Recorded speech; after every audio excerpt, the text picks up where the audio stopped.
Mientras despedía a mi esposa, vaciaron lo que era mío.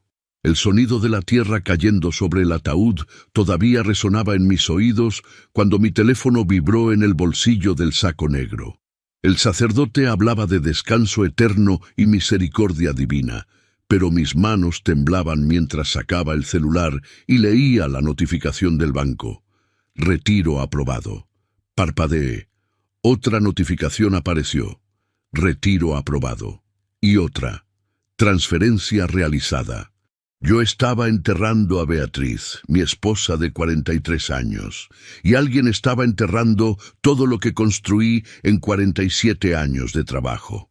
Levanté la vista del teléfono. El cementerio de San Miguel olía a flores marchitas mezcladas con tierra húmeda.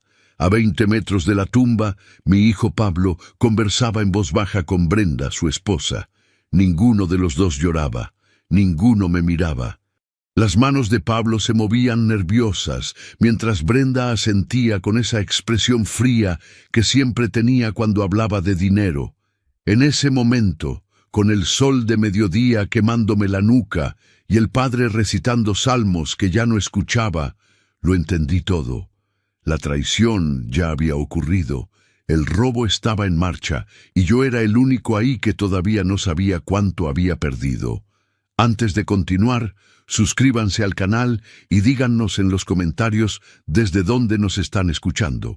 Mi nombre es Gilberto Ríos. Tengo 68 años. No regresé a casa después del entierro. Mientras todos subían a sus autos rumbo a la recepción que Brenda había organizado en un salón de fiestas que yo nunca autoricé, yo subí a mi vieja camioneta Ford y manejé directo hacia la sucursal bancaria de la Avenida Juárez, a 10 minutos del centro.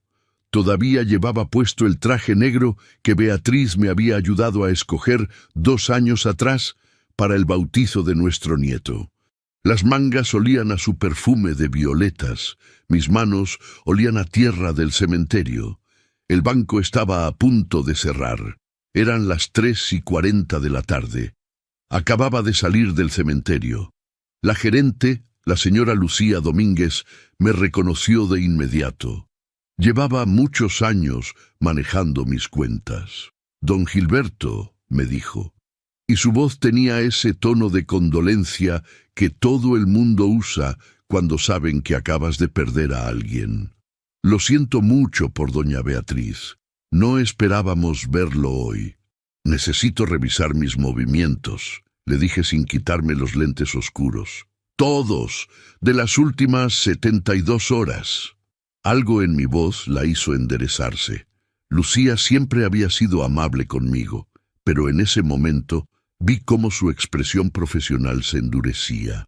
Me hizo pasar a su oficina sin hacer más preguntas. La pantalla de su computadora brillaba con una luz azulada mientras ella tecleaba. Yo me había sentado en la silla de plástico frente a su escritorio, pero no podía quedarme quieto. El corazón me latía tan fuerte que sentía el pulso en las sienes.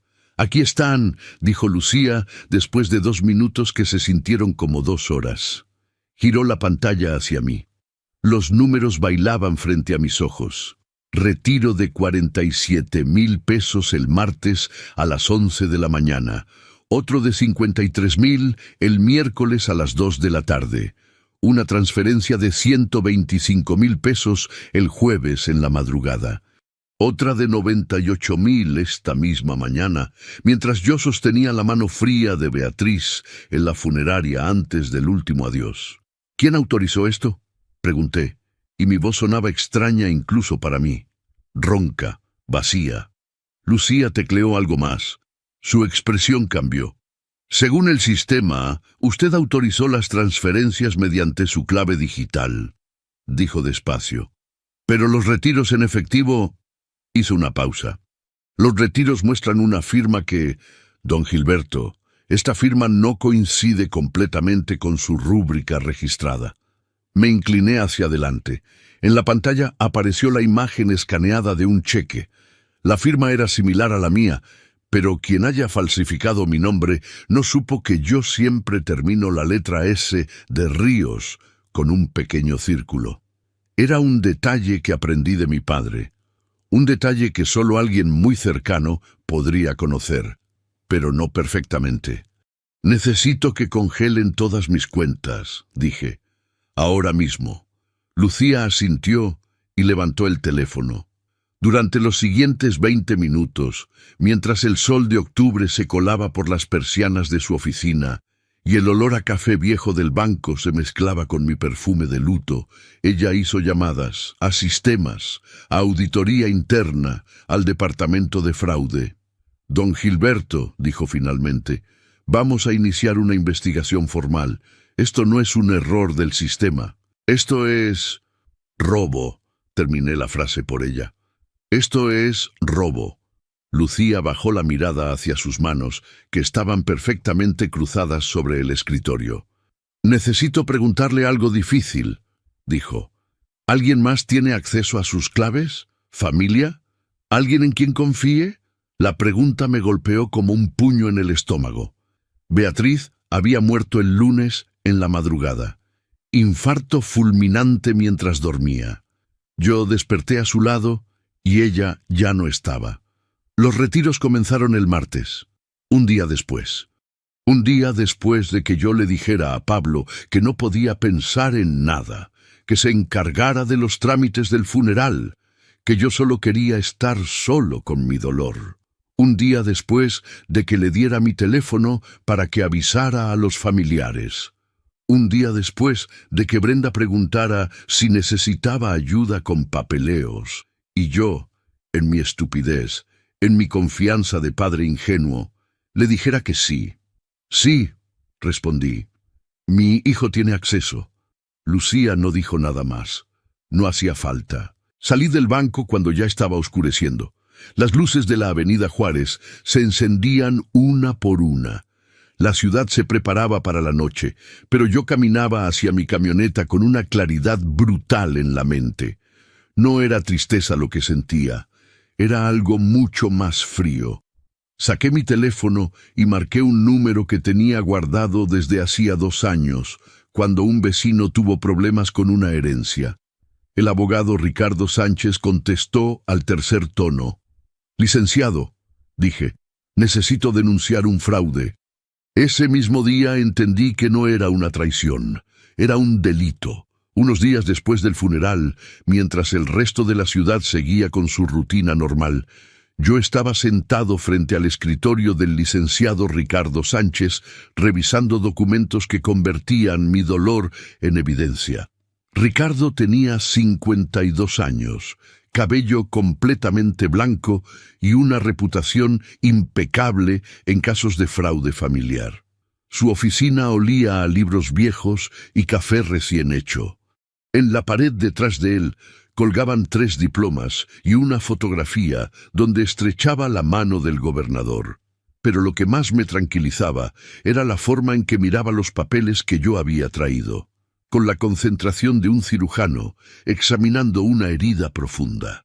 «Don Gilberto», dijo sin levantar la vista de las impresiones bancarias que Lucía me había entregado, «esto no es solo robo, esto es falsificación de documentos, uso indebido de información confidencial y abuso de confianza agravado. Estamos hablando de delitos que pueden llevar a prisión». La palabra prisión flotó en el aire entre nosotros. Pensé en Pablo, en mi hijo de 41 años, que de niño lloraba cuando veía películas tristes y que ahora había vaciado mis cuentas mientras yo enterraba a su madre. «¿Cuánto sacaron en total?», pregunté, aunque ya conocía la respuesta. Había pasado todo el fin de semana sumando y restando cifras en un cuaderno viejo. 323,000 pesos, respondió Ricardo. Y eso es solo lo que alcanzaron a retirar antes de que usted congelara las cuentas. Había órdenes de transferencia programadas por otros 200,000 pesos que el banco detuvo a tiempo. 523,000 pesos. Casi toda mi vida ahorrada. El dinero de mi liquidación como carpintero en la mueblería donde trabajé 32 años. Después de haber pasado mi juventud entre talleres y obras. Los ahorros que Beatriz y yo guardábamos para emergencias, para gastos médicos, para dejarle algo a Pablo cuando ya no estuviéramos. Ahora entendía por qué Brenda siempre preguntaba por mi jubilación. ¿Por qué Pablo de repente se había vuelto tan preocupado por mi futuro después de que Beatriz enfermara el año pasado? No era amor filial, era investigación. Estaban calculando cuánto podrían robar. El banco inició la auditoría interna, continuó Ricardo, mientras tomaba notas en una libreta de piel. Lucía me envió un reporte preliminar. Las firmas en los cheques de retiro no coinciden con su rúbrica oficial. El trazo es similar, pero hay inconsistencias claras. Deslizó hacia mí una hoja con 2 firmas ampliadas, la mía verdadera y la falsificada. En la falsa, la R de Ríos era más grande y el círculo final que yo siempre hacía en la S estaba mal posicionado. Pequeños detalles que un perito podría identificar en segundos. Pero las transferencias digitales, dijo Ricardo, y su tono se volvió más grave, esas sí se hicieron con su clave personal. Alguien más conocía esa clave. Cerré los ojos. El martes, el día después de la muerte de Beatriz, Pablo había llegado a casa temprano.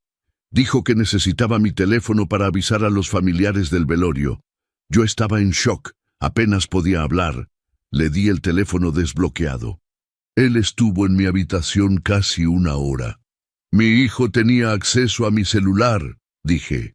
Ahí están guardadas mis claves del banco. Ricardo asintió como si hubiera esperado esa respuesta. Hay algo más, dijo, y sacó otra hoja del folder. En el reporte del banco aparece un nombre que no me mencionó, Octavio Barrenechea. ¿Lo conoce? Sentí que el aire se volvía más pesado. Es el esposo de la prima de Brenda, respondí. Abogado. Brenda siempre habla de él.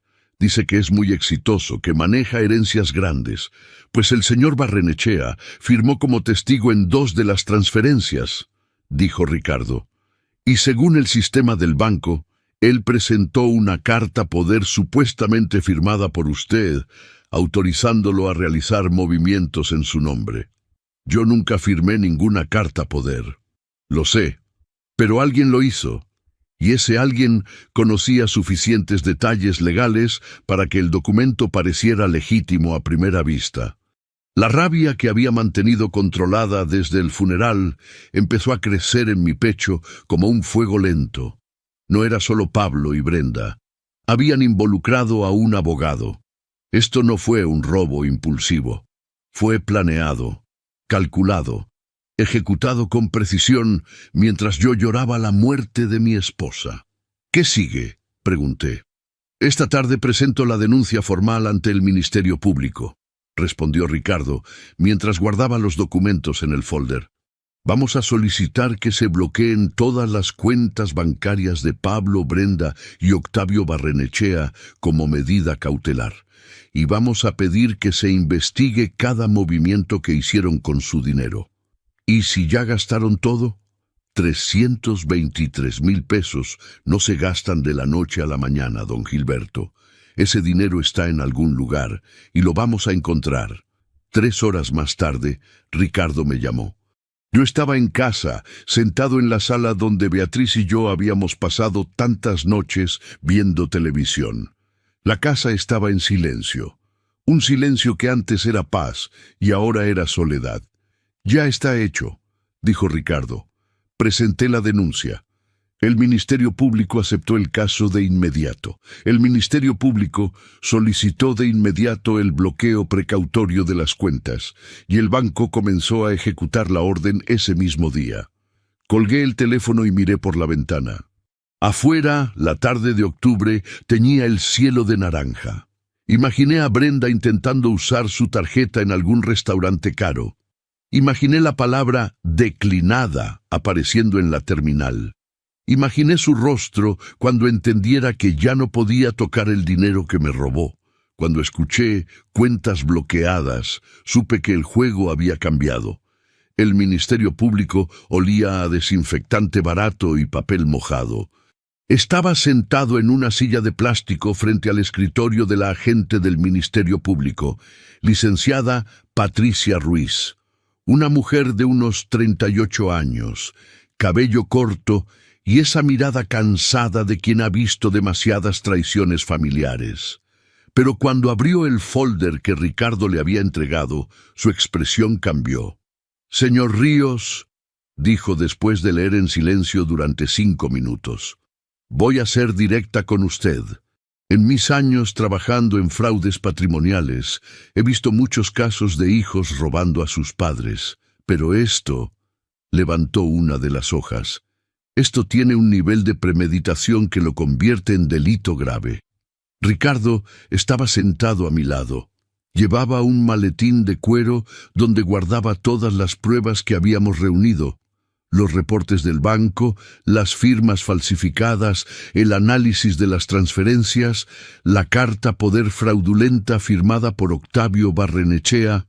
«Estamos ante 3 delitos», continuó la licenciada Ruiz mientras tecleaba en su computadora. «Fraude por 323,000 pesos, falsificación de documentos y abuso de confianza agravado, porque el señor Ríos confió en su hijo en un momento de extrema vulnerabilidad emocional. Abuso de confianza agravado». Las palabras sonaban frías, técnicas, pero describían perfectamente lo que Pablo me había hecho. No me robó mientras dormía. Me robó mientras enterraba a su madre. «¿Cuánto tiempo puede tomar el proceso?», pregunté. La licenciada Ruiz intercambió una mirada con Ricardo. «Depende de varias cosas», respondió. «Pero con la evidencia que tenemos aquí, puedo iniciar la investigación inmediatamente. Voy a citar a Pablo Ríos, a Brenda Ríos y a Octavio Barrenechea para que rindan declaración dentro de las próximas 48 horas. ¿Y si no vienen? Entonces emito órdenes de presentación. Y si ignoran esas órdenes, emito órdenes de aprehensión. Órdenes de aprehensión. Mi hijo podría ser arrestado. La idea me revolvió el estómago, pero no tanto como debería. Había algo roto dentro de mí desde el funeral, algo que ya no podía sentir lástima por quien me había destrozado. «Necesito que entienda algo, señor Ríos», dijo la licenciada Ruiz, inclinándose hacia adelante. «A partir de este momento, usted ya no es una víctima silenciosa, es un denunciante en un caso penal. Eso significa que la autoridad va a investigar cada detalle de este fraude. Van a revisar cuentas bancarias, van a interrogar testigos, van a buscar cada peso que le robaron». «Eso es exactamente lo que quiero», respondí. Ella asintió y comenzó a escribir en un formato oficial.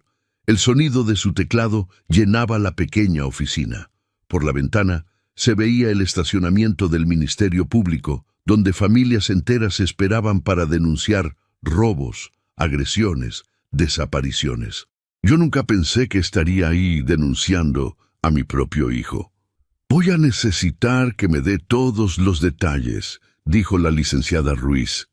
«Desde el momento en que su esposa falleció hasta el momento en que descubrió los retiros.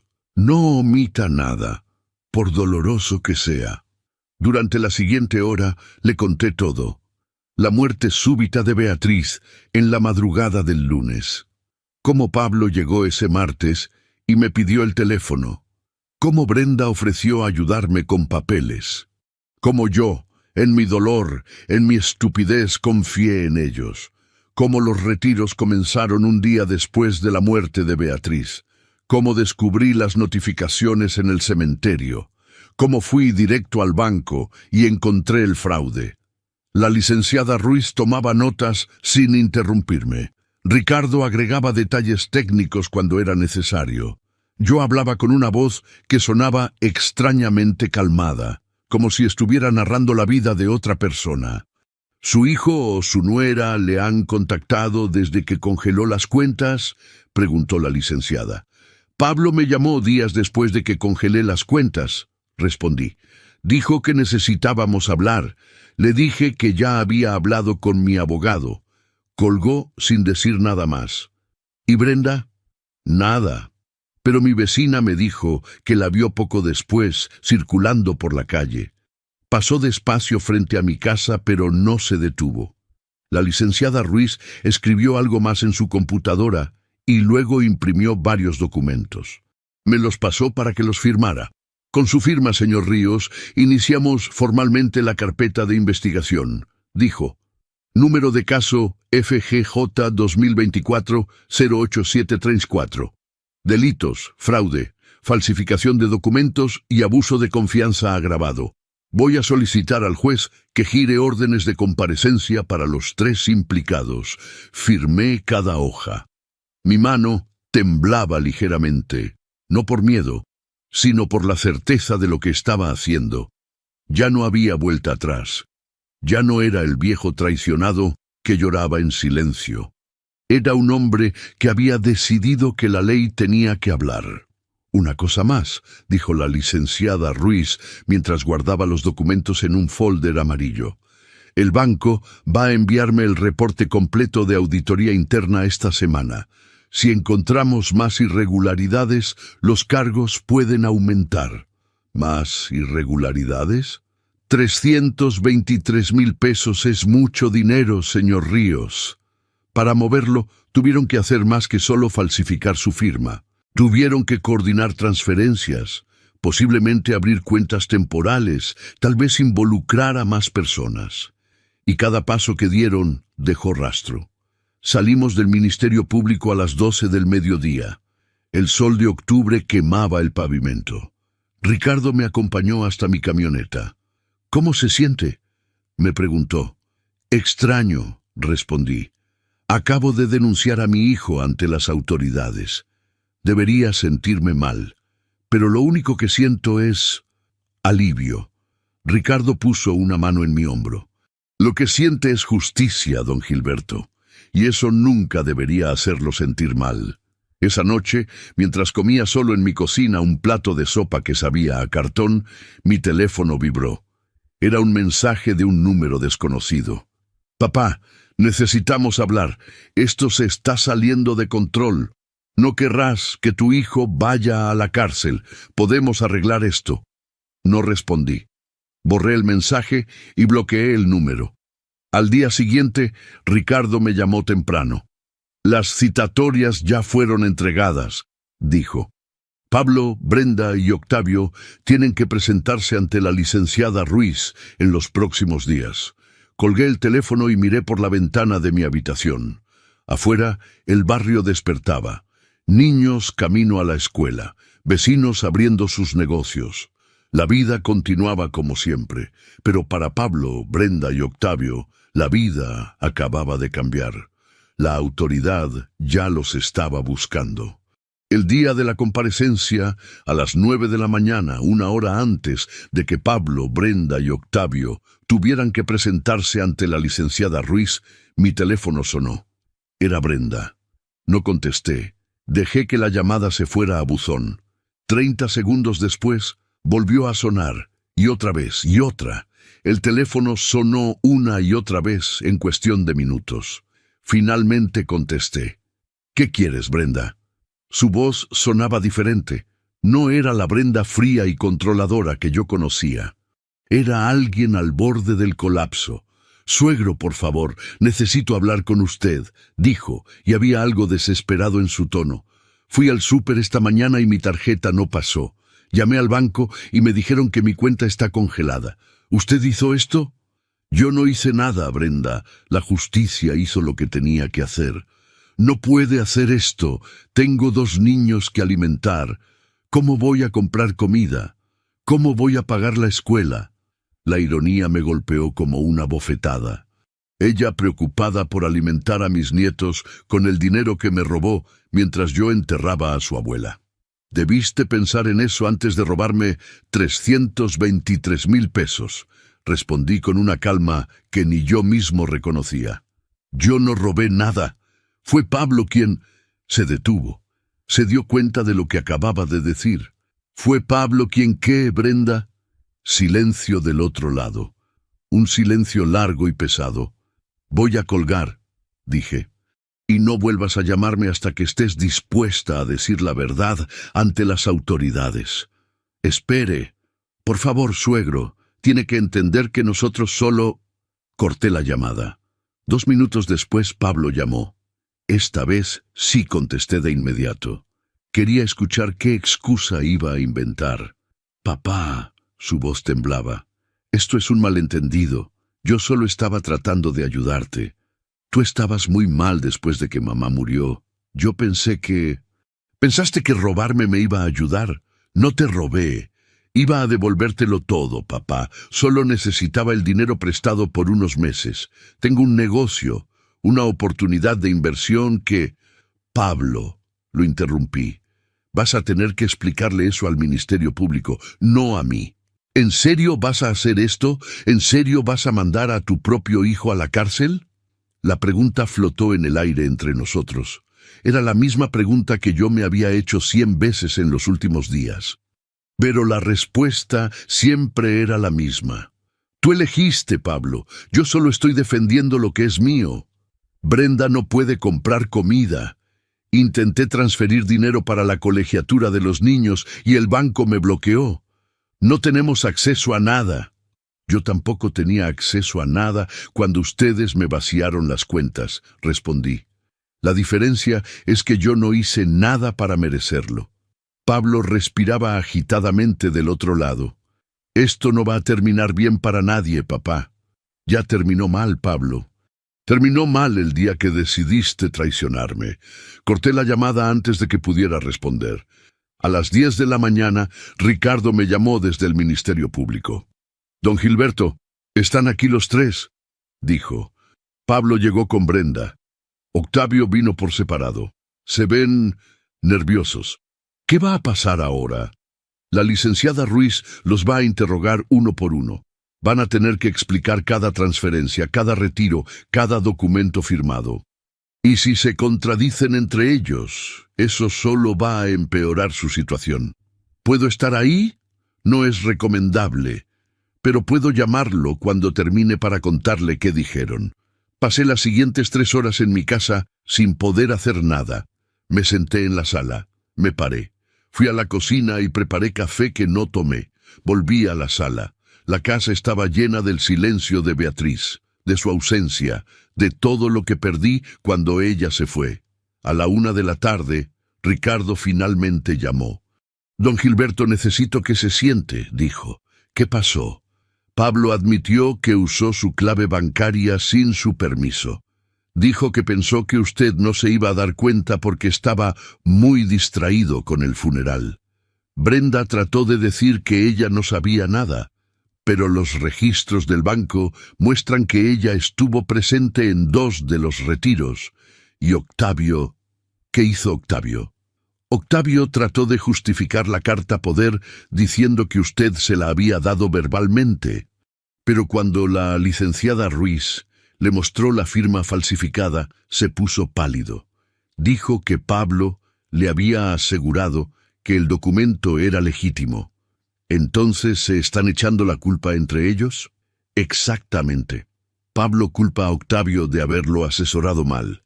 Octavio culpa a Pablo de haberlo engañado. Y Brenda culpa a los dos, pero no puede explicar por qué estuvo en el banco retirando dinero que no era suyo. Me apoyé contra la pared de la cocina. El sol de octubre entraba por la ventana e iluminaba la mesa donde Beatriz y yo habíamos desayunado durante tantos años. ¿Y ahora? Ahora la licenciada Ruiz tiene que analizar todas las declaraciones. Pero me dijo algo importante, don Gilberto.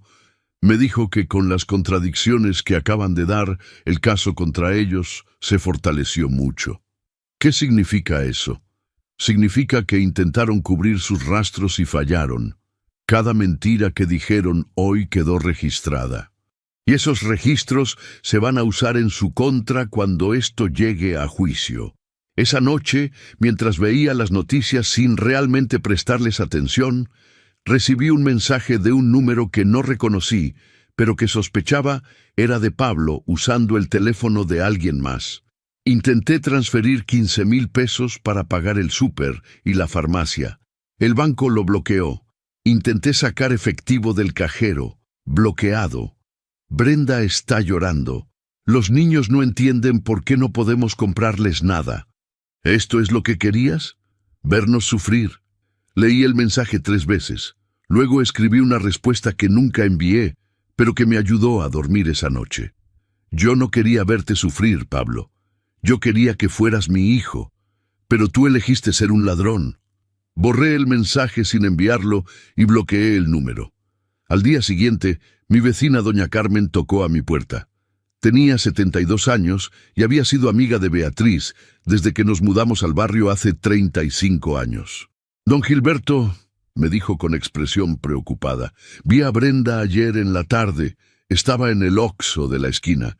Trató de pagar con 3 tarjetas diferentes. Ninguna funcionó. Salió llorando. Gracias por decirme, doña Carmen. Es cierto lo que dicen, que Pablo le robó mientras enterraba a doña Beatriz. No respondí. No hacía falta. Doña Carmen asintió con tristeza y me apretó la mano. Usted hizo lo correcto, don Gilberto. Un hijo que roba a su padre en el funeral de su madre no merece perdón. Cuando cerré la puerta, me quedé parado en el recibidor de mi casa, pensando en las palabras de doña Carmen. No merece perdón. Tal vez tenía razón. O tal vez el perdón era algo que yo ya no tenía la fuerza de dar. Ahí entendieron que ya no mandaban. Unos días después, Ricardo me pidió que fuera a su oficina. Cuando llegué, había un folder nuevo sobre su escritorio. Era más grueso que los anteriores. En la portada decía Análisis de declaraciones. Caso FGJ 2024-So88734. Don Gilberto, dijo Ricardo mientras me servía un vaso de agua. Necesito mostrarle algo. La licenciada Ruiz me envió las transcripciones completas de los interrogatorios y hay inconsistencias importantes. Se sentó frente a mí y abrió el folder. Pablo dijo en su declaración que él tomó el dinero porque usted le había pedido que manejara sus finanzas durante el duelo. ¿Es eso cierto? Jamás le pedí eso, respondí. Yo le pedí que se encargara del funeral, de avisar a la familia, de coordinar con la funeraria. Nunca mencioné mis cuentas bancarias. Ricardo asintió y pasó a otra página. Brenda, por su parte, dijo que ella solo acompañó a Pablo al banco para darle apoyo emocional. Pero los registros de las cámaras de seguridad del banco muestran algo diferente. Giró una laptop hacia mí. En la pantalla había una imagen congelada de las cámaras del banco. Era Brenda de pie frente a la ventanilla, hablando con el cajero. En su mano sostenía un sobre Manila. Esto fue el miércoles a las 2 de la tarde, explicó Ricardo. Brenda retiró 53,000 pesos en efectivo. Si solo estaba ahí para apoyo emocional, ¿por qué ella fue quien habló con el cajero? ¿Por qué ella fue quien recibió el dinero? La imagen era clara. No había forma de malinterpretarla. Brenda no solo sabía del robo, Brenda había ejecutado parte del robo. ¿Y Octavio? Pregunté. Octavio es donde las cosas se ponen interesantes, respondió Ricardo con una expresión que casi parecía satisfacción. Él declaró que Pablo le pidió que redactara una carta poder de rutina porque usted necesitaba ayuda con trámites legales después de la muerte de su esposa. Dijo que Pablo le aseguró que usted estaba de acuerdo. Yo nunca hablé con Octavio sobre ninguna carta poder. Lo sé. Y la licenciada Ruiz también lo sabe. Porque cuando ella le preguntó a Octavio si había verificado personalmente con usted que estaba de acuerdo, él dijo algo muy interesante. Ricardo buscó en las transcripciones y me leyó textualmente. No hablé directamente con el señor Ríos porque Pablo me dijo que estaba muy afectado emocionalmente y que no quería molestarlo. Confié en la palabra de Pablo. Dejó que esas palabras flotaran en el aire entre nosotros. Un abogado, continuó Ricardo, que redacta un documento legal, otorgando acceso a cientos de miles de pesos sin verificar con el titular de la cuenta. Eso no es un error. Eso es negligencia criminal. O peor, complicidad. Pasó a otra página del folder. Pero hay más. La licenciada Ruiz les preguntó a los 3 en qué se había usado el dinero. Pablo dijo que lo había guardado en un lugar seguro, para devolvérselo cuando usted estuviera mejor. Brenda dijo que Pablo lo había invertido en un negocio, y Octavio dijo que no sabía nada sobre el destino del dinero porque su participación había sido solo administrativa. Tres versiones diferentes de la misma historia, dije. Exactamente. Y cuando la licenciada Ruiz presionó a Pablo para que explicara qué negocio, él mencionó una supuesta oportunidad de comprar maquinaria para carpintería. Dijo que quería sorprenderlo, que iba a abrir un taller con su nombre, que todo era para honrar su legado como carpintero. La mentira era tan absurda que casi me hizo reír. ¿Qué legado iba a honrar robándome? Eso mismo dijo la licenciada Ruiz. Y cuando Pablo se dio cuenta de lo absurdo de su excusa, trató de corregirse. Dijo que se había expresado mal, pero el daño ya estaba hecho. Quedó registrado que estaba inventando sobre la marcha. Ricardo cerró el folder y se recargó en su silla. Don Gilberto, en mi experiencia como abogado, he aprendido que los ladrones tienen dos opciones cuando los atrapan: decir la verdad y enfrentar las consecuencias, o mentir y empeorar todo. Pablo, Brenda y Octavio eligieron mentir, y cada mentira que dijeron quedó documentada. ¿Qué va a pasar ahora? La licenciada Ruiz va a presentar todas estas inconsistencias ante el juez. Va a demostrar que sus declaraciones son contradictorias, que no se sostienen con la evidencia y que claramente están tratando de encubrir un delito grave. Esa noche recibí una llamada de un número que sí reconocí. Era mi compadre Esteban, padrino de bautizo de Pablo. Hacía años que no hablábamos. Gilberto, me dijo con voz incómoda, Pablo vino a verme esta tarde. Me pidió que hablara contigo. Dice que todo es un malentendido, que tú estás exagerando las cosas. ¿Eso te dijo? Sí. Dice que él solo quería cuidar tu dinero mientras estabas de luto, que iba a devolvértelo todo. Esteban, respondí con una calma que me sorprendió. Pablo me robó 323,000 pesos mientras yo enterraba a Beatriz. Falsificó mi firma. Usó mis claves sin permiso, involucró a un abogado corrupto para hacer parecer todo legal, y ahora está mintiendo ante las autoridades. ¿Eso te parece un malentendido? Hubo un largo silencio del otro lado. No sabía que era tan grave, dijo finalmente Esteban. Pablo me hizo parecer que era solo un problema familiar que se podía arreglar hablando. Dejó de ser un problema familiar cuando se convirtió en un delito, y dejó de poder arreglarse hablando cuando decidió mentir en lugar de decir la verdad. Entiendo. Lo siento, compadre. No debí llamar. No te preocupes, Esteban. Solo te están usando como mensajero. No es tu culpa. Cuando colgué, me quedé pensando en la llamada. Pablo estaba desesperado. Estaba buscando aliados.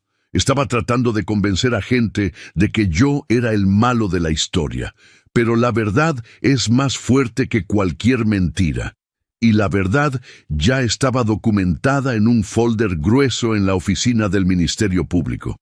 Días después, Ricardo me llamó con urgencia en la voz. Don Gilberto, necesito que venga a mi oficina ahora. Acaba de pasar algo importante. Llegué en 20 minutos. Ricardo tenía la laptop abierta en un email de la licenciada Ruiz. Octavio acaba de presentar un escrito ante el Ministerio Público, me dijo. Está tratando de deslindarse completamente del caso. Dice que él fue engañado por Pablo, que nunca supo que la carta poder era falsa, que actuó de buena fe. ¿Y eso le sirve? No, respondió Ricardo con una sonrisa pequeña. Porque al hacer eso, acaba de confirmar que Pablo sí falsificó documentos. Está admitiendo que hubo fraude. Solo está tratando de salvarse a sí mismo, echándole toda la culpa a Pablo. Y Brenda presentó un escrito similar. Dice que ella solo seguía órdenes de Pablo, que no sabía que el dinero era robado, que ella creyó que Pablo tenía su autorización, pero las cámaras del banco la muestran retirando dinero. Exactamente. Entonces, su argumento es que retiró dinero robado creyendo que no era robado. lo cual no tiene ningún sentido legal. Ricardo cerró la laptop. Entiende lo que está pasando, don Gilberto. Se están devorando entre ellos. Cada uno está tratando de salvarse culpando a los otros. Y en el proceso están confirmando que el delito sí ocurrió. Solo están discutiendo quién tiene más culpa. Salí de la oficina de Ricardo con una sensación extraña en el pecho. No era felicidad, no era tristeza. Era la confirmación de que había tomado la decisión correcta, de que la justicia no era venganza. Era simplemente dejar que la verdad hablara. Y la verdad estaba hablando muy claro. Sus propias palabras los estaban condenando. La audiencia ante el juez estaba programada para las 9 de la mañana. Ricardo me había explicado que no era el juicio final. Era una audiencia de medidas cautelares, donde el juez decidiría si había suficientes elementos para imponer restricciones a Pablo, Brenda y Octavio mientras continuaba la investigación. Pero la forma en que Ricardo lo dijo, con esa seriedad que siempre usaba cuando las cosas iban bien, me hizo entender que esta audiencia era crucial. El juez va a revisar toda la evidencia que hemos presentado, me explicó Ricardo mientras repasábamos los documentos en su oficina. Los reportes del banco, las transcripciones de los interrogatorios, las contradicciones en sus declaraciones, el análisis pericial de las firmas falsificadas. Todo. ¿Y si el juez decide que no hay suficiente evidencia? Con lo que tenemos, eso es prácticamente imposible, respondió Ricardo. Pero aún así, tenemos que estar preparados. La defensa de Pablo contrató a un abogado, un tal licenciado Morales. Tiene reputación de ser agresivo en audiencias. Llegué al juzgado a las 8:30. El edificio olía a expedientes viejos y café recalentado. Los pasillos estaban llenos de gente esperando sus propias audiencias. Divorcios, pensiones alimenticias, fraudes, robos. Todos con sus propias tragedias familiares. Ricardo ya estaba ahí, sentado en una banca de madera, revisando una carpeta gruesa. Cuando me vio llegar, se puso de pie. Don Gilberto, la licenciada Ruiz acaba de llegar. Dice que el juez es el licenciado Fernández. Es conocido por ser muy meticuloso con la evidencia, pero justo en sus decisiones. A las 9 en punto, nos llamaron a la sala. Era más pequeña de lo que yo imaginaba. Una mesa larga de madera, sillas de plástico y al frente el estrado donde se sentaba el juez.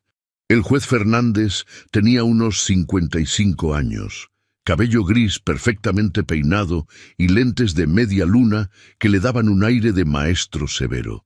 Pablo, Brenda y Octavio ya estaban ahí, sentados del otro lado con sus abogados. Pablo llevaba traje formal.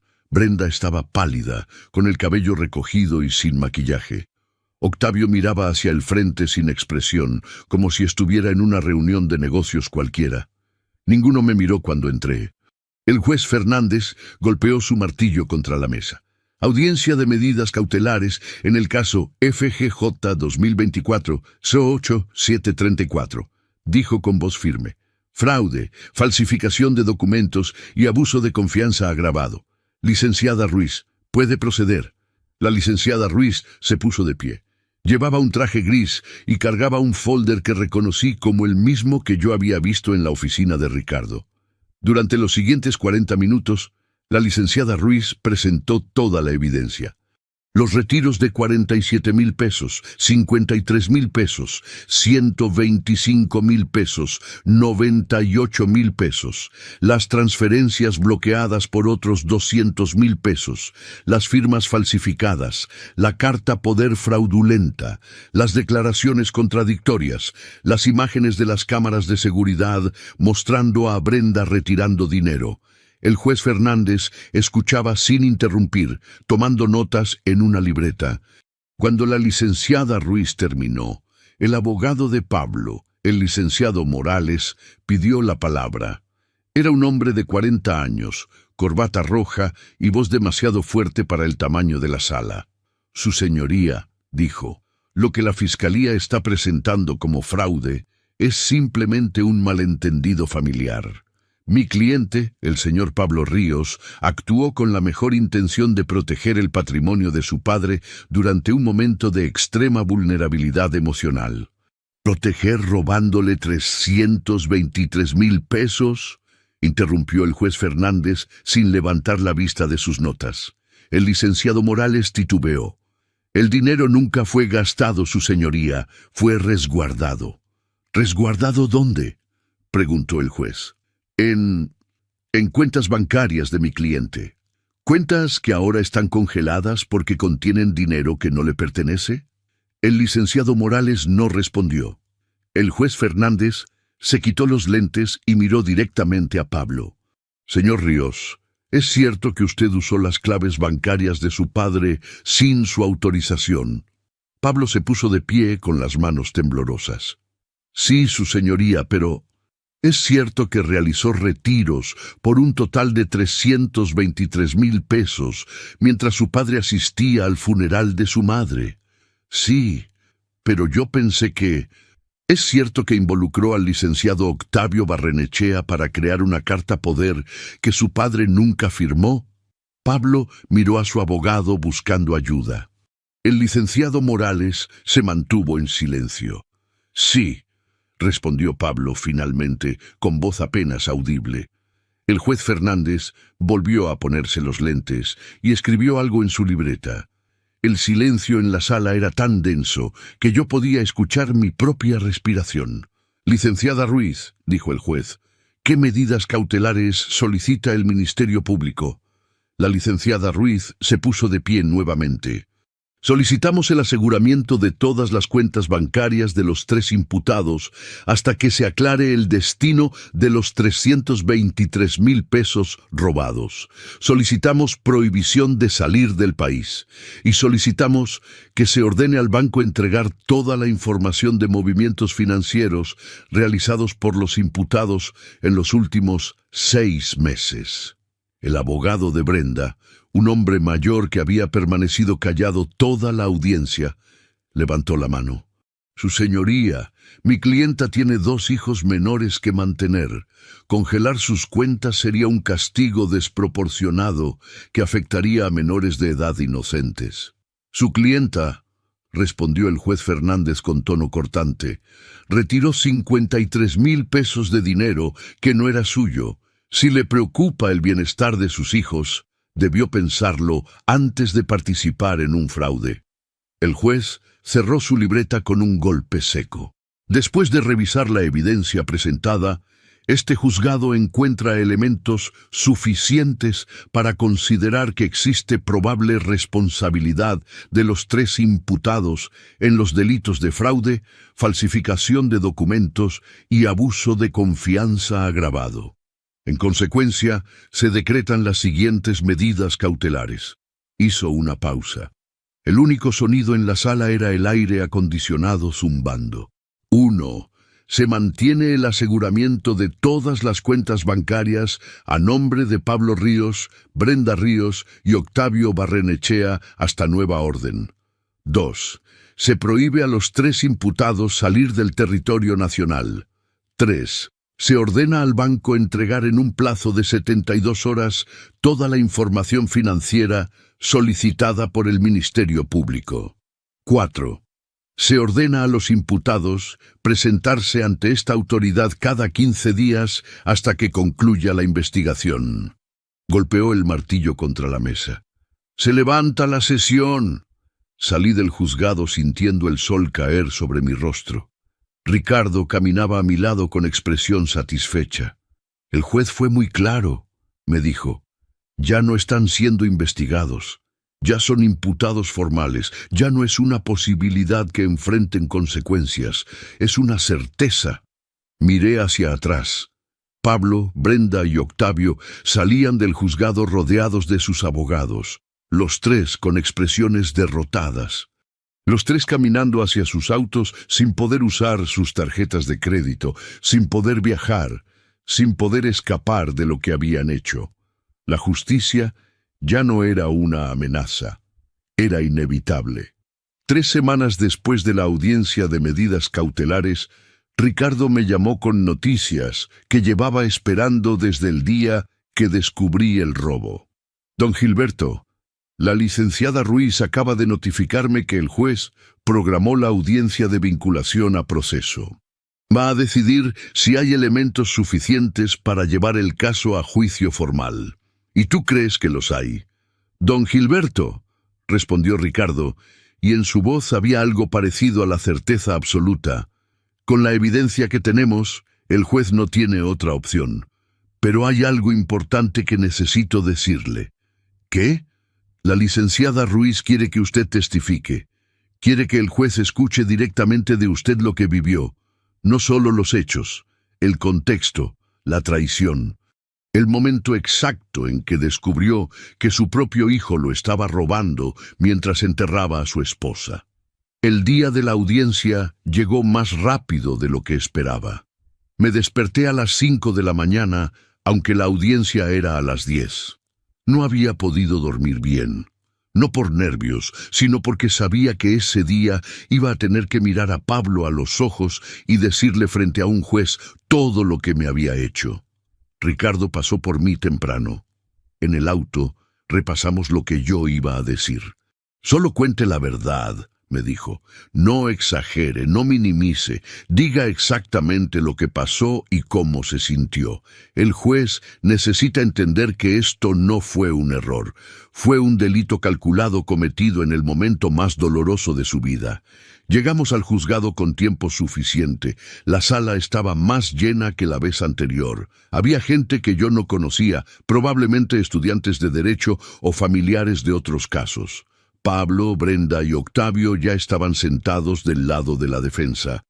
Los 3 con trajes formales, los 3 con expresiones cuidadosamente neutrales. Esta vez Pablo sí me miró cuando entré. Fue solo un segundo, pero en ese segundo vi algo en sus ojos. No era arrepentimiento, era resentimiento.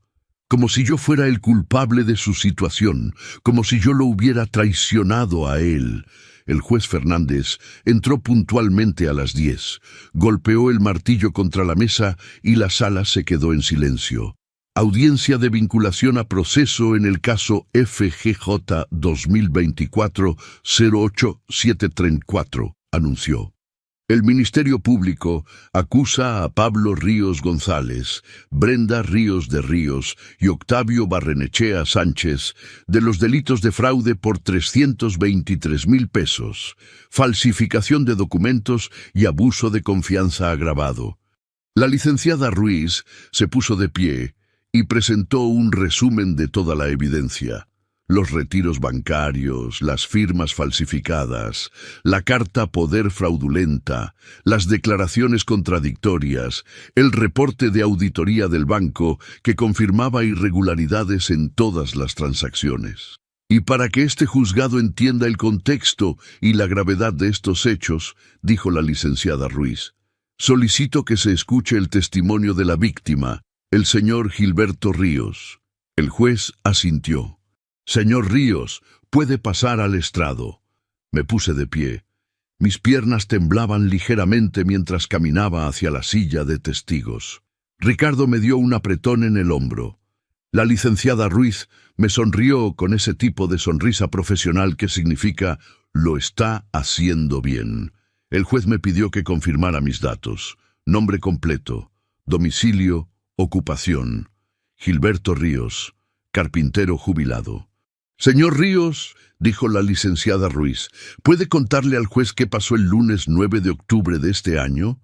Respiré profundo. Mi esposa Beatriz murió esa madrugada, dije, y mi voz sonaba más firme de lo que esperaba. Infarto fulminante mientras dormía. Desperté a su lado y ella ya no estaba.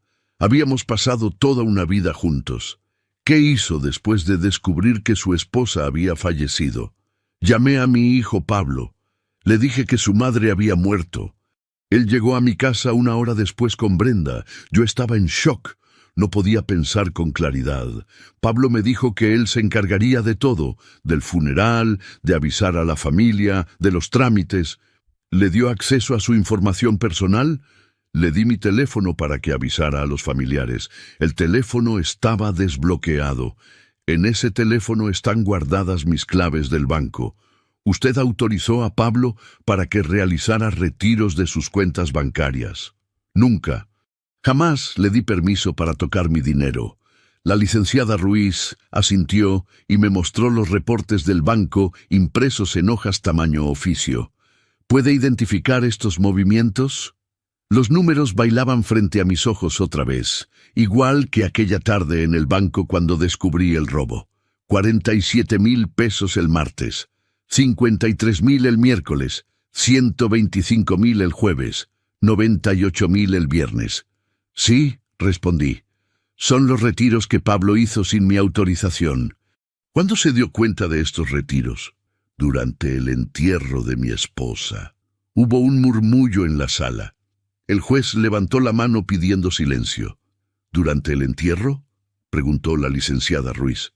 Sí, estábamos en el cementerio. El padre estaba dando la misa.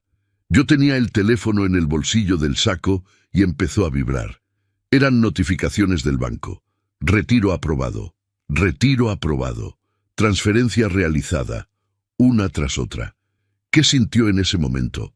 La pregunta me golpeó. No esperaba que me preguntaran cómo me sentí. Pensé que solo querían los hechos. Sentí que estaba enterrando dos cosas ese día. Respondí, y mi voz se quebró ligeramente.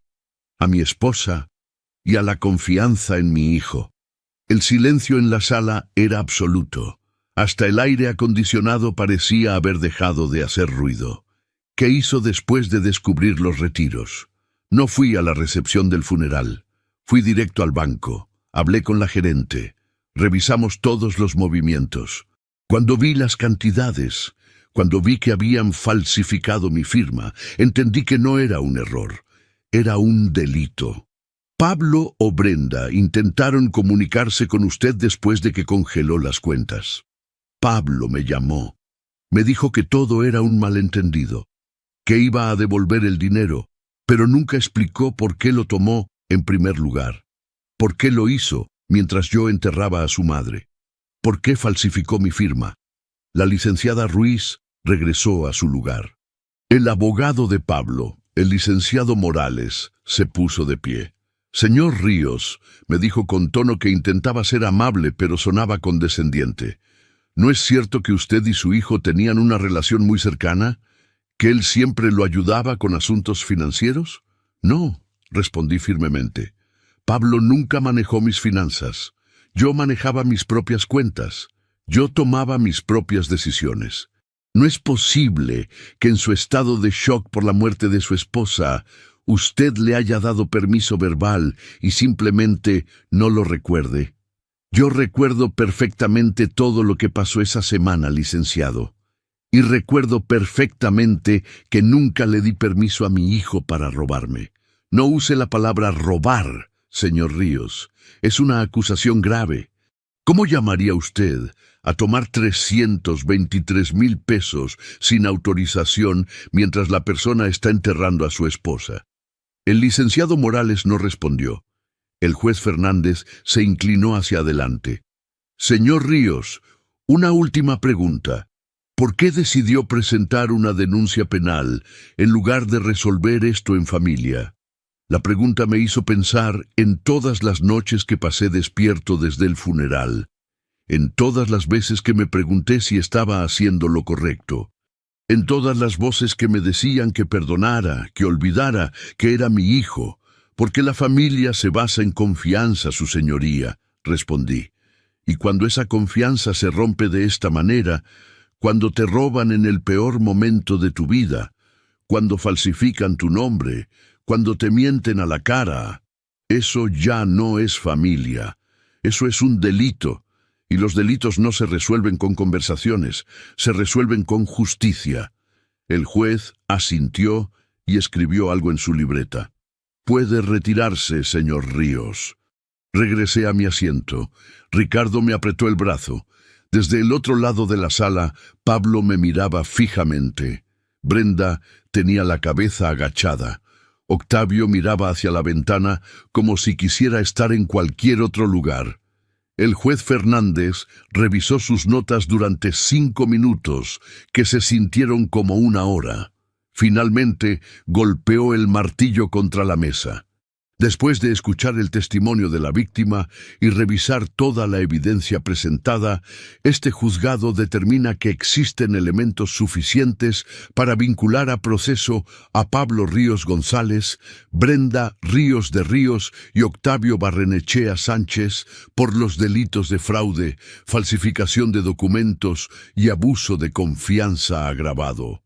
Se mantienen las medidas cautelares decretadas anteriormente. La defensa tiene 30 días para preparar su estrategia. El juicio formal iniciará en 90 días. Hizo una pausa y miró directamente a Pablo, Brenda y Octavio. «Quiero que los tres entiendan algo», dijo el juez con voz grave. «Los delitos de los que se les acusa pueden llevar penas de prisión de 2 a 12 años. Esta no es una amenaza. Es la realidad legal de sus acciones». Por primera vez, bajaron la mirada. El juicio se desarrolló en 3 audiencias principales, repartidas a lo largo de 4 meses. 4 meses en los que Pablo, Brenda y Octavio intentaron todas las estrategias legales posibles para evitar lo inevitable. Apelaciones, solicitudes de sobreseimiento, peticiones de reclasificación del delito, todas rechazadas por el juez Fernández. En la primera audiencia, la defensa de Pablo intentó argumentar que el dinero había sido tomado en custodia para protegerlo. El juez preguntó por qué entonces se habían falsificado firmas. No hubo respuesta coherente. En la segunda audiencia, el abogado de Brenda trató de demostrar que ella solo seguía instrucciones de su esposo. Pero las cámaras del banco la mostraban retirando dinero con plena conciencia, firmando recibos, contando billetes. La imagen no dejaba lugar a dudas. En la tercera audiencia, Octavio finalmente admitió que había creado la carta poder sin verificar nada con el titular de la cuenta. Dijo que confiaba en Pablo. El juez le recordó que un abogado no puede simplemente confiar cuando está manejando cientos de miles de pesos ajenos, que eso se llama negligencia criminal o complicidad. Yo asistí a las 3 audiencias. Cada vez que entraba a esa sala, Pablo me miraba como si yo fuera el culpable, como si yo fuera quien había roto la familia, como si denunciar un robo fuera peor que cometerlo. La sentencia se dictó un martes de febrero a las 11 de la mañana. El juez Fernández entró a la sala con expresión seria. Llevaba un folder grueso que reconocí como el expediente completo del caso. Se sentó, ajustó sus lentes y comenzó a leer. En el caso FGJ 2024-08734, después de analizar toda la evidencia presentada, los testimonios rendidos y las disposiciones del Código Penal aplicables, este juzgado determina lo siguiente. Hizo una pausa. La sala estaba en completo silencio. Pablo Ríos González es declarado culpable de fraude agravado, falsificación de documentos y abuso de confianza. Se le condena a 5 años de prisión y al pago de una multa de 200,000 pesos. Adicionalmente, se le ordena restituir la cantidad de 187,000 pesos identificados en sus cuentas bancarias congeladas.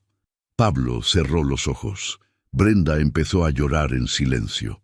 Brenda Ríos de Ríos es declarada culpable de complicidad en fraude y falsificación de documentos. Se le condena a 3 años de prisión y al pago de una multa de 100,000 pesos. Se le ordena restituir la cantidad de 53,000 pesos, correspondientes a los retiros que ejecutó personalmente y que fueron rastreados en su cuenta.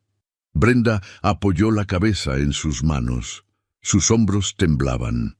Octavio Barrenechea Sánchez es declarado culpable de falsificación de documentos y ejercicio indebido de profesión.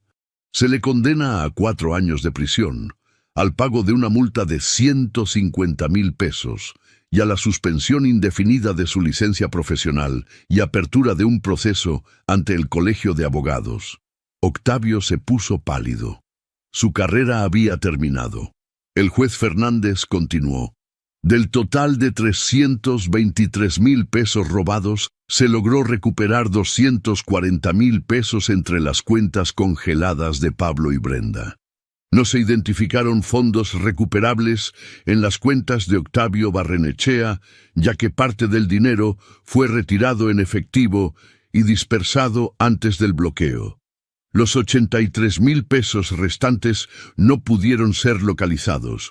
Sin embargo, los 3 sentenciados quedan obligados solidariamente a restituir esa cantidad al señor Gilberto Ríos mediante pagos mensuales durante el cumplimiento de sus sentencias.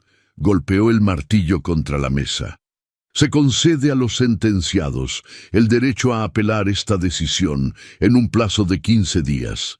Mientras tanto, se mantienen las medidas cautelares. Si no apelan o si la apelación es negada, comenzarán a cumplir sus sentencias de inmediato. La audiencia terminó. Pablo, Brenda y Octavio fueron escoltados fuera de la sala por agentes judiciales. Ninguno me miró al salir. Ricardo me acompañó hasta el estacionamiento. El sol de febrero caía sobre el asfalto caliente. La vida continuaba normal afuera del juzgado, como si nada hubiera pasado. «Lo logramos, don Gilberto», dijo Ricardo. «Justicia completa. No recuperé todo el dinero», respondí, «pero recuperó su dignidad, y eso no tiene precio». 3 semanas después, ninguno de los 3 apeló la sentencia.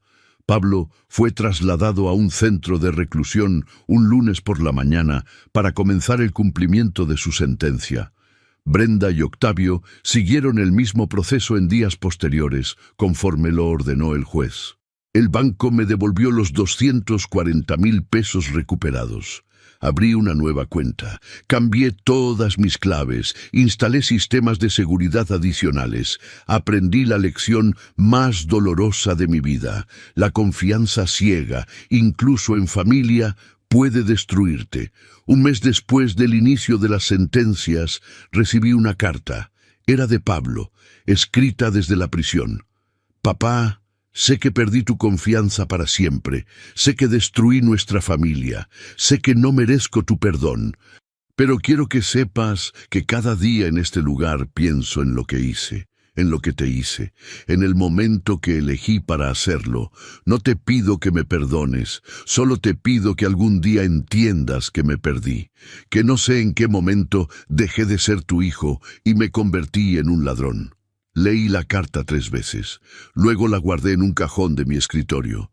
No la rompí, no la tiré, pero tampoco la respondí, porque hay cosas que las palabras no pueden arreglar. Hay traiciones que el tiempo no puede borrar. Hay heridas que nunca van a cerrar completamente. Hoy, 6 meses después de la sentencia, vivo solo en mi casa. La misma casa que Beatriz y yo compramos hace 35 años. La misma casa donde criamos a Pablo. La misma casa que casi pierdo por confiar en quien no debía. Mis nietos vienen a visitarme los domingos. Sus abuelos paternos los traen. Hablamos de la escuela, del fútbol, de sus dibujos animados favoritos. No hablamos de su madre en prisión. No hablamos de su padre cumpliendo condena. No hablamos del dinero robado. Ellos son inocentes en todo esto. A veces, en las noches, me siento en la sala donde Beatriz y yo pasamos tantas tardes viendo televisión. Miro las paredes vacías, donde antes había fotos familiares que tuve que quitar porque me dolía verlas. Pienso en todo lo que perdí. No solo el dinero, la familia, la ilusión de que la sangre siempre protege, pero también pienso en lo que gané. Mi dignidad, mi respeto propio, la certeza de que hice lo correcto aunque doliera. La gente del barrio me trata diferente ahora, algunos con lástima, otros con admiración. Doña Carmen me dijo hace poco que soy el único hombre que conoce que tuvo el valor de denunciar a su propio hijo. No sé si es valor o si simplemente es que llegué a un punto donde el dolor de la traición era más fuerte que el miedo a estar solo. Lo que sí sé es esto: No hice nada por odio. Hice lo que la ley me permitió hacer, gracias al canal Venganza con el Abuelo, por permitirme contar lo que muchos callan. Si esta historia te tocó, suscríbete, activa la campanita y cuéntame en los comentarios, ¿tú qué harías frente a una traición familiar? Gracias por escucharme.